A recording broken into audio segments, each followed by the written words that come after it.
Hi అండి, welcome to our channel. ఈరోజు అయితే మా ఇంట్లో మష్రూమ్ కర్రీ చేశాను. అది ఎలా ప్రిపేర్ చేశారో మీ అందరికీ చెప్తాను.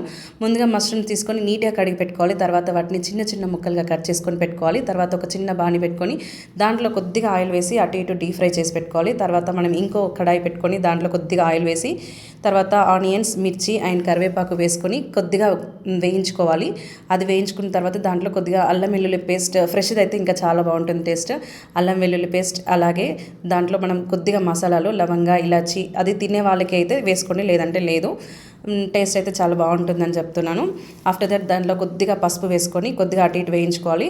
తర్వాత దాంట్లో మనకి రుచికి సరిపడా, మనం ఎంత అయితే తినగలుగుతామో అంత రుచికి సరిపడా కొద్దిగా కారం అండ్ ఉప్పు అండ్ ధనియాల పొడి, ఇవి 3 చేసుకొని మిక్స్ చేసుకొని కొద్దిగా వేయించుకోవాలి. అవన్నీ వేయించుకునే వరకు మనం కొద్దిగా కలుపుకోవాలి. మష్రూమ్ కర్రీ ఇలా చేసుకుంటే అయితే టేస్ట్ అయితే చాలా బాగుంటుందండి. మేము ఎప్పుడు ఇలానే చేస్తాము. తర్వాత దీంట్లో కొద్దిగా ఇది ఆనియన్ ఇవన్నీ గోలిన తర్వాత మనం దీంట్లో కొద్దిగా ఒక 2 టమాటాలు అలా కట్ చేసుకొని వేసుకోవాలి. చిన్న అయితే 3, పెద్ద అయితే 2. అది మనం కర్రీని బట్టి మనం చేసుకోవాలి. తర్వాత మనం మష్రూమ్స్ చేసుకున్నాం కదా, మష్రూమ్స్ దీంట్లో యాడ్ చేసుకొని కొద్దిగా కలుపుకోవాలి. కొద్దిగా దాంట్లో వాటర్ వేసి ఒక 10 మినిట్స్ 15 మినిట్స్ కొద్దిగా ఉడకబెట్టుకొని చివరిగా కొత్తిమీర వేసుకొని గార్నిష్ చేసుకోవాలి. వీడియో నచ్చితే please like, share and subscribe my channel. Thank you.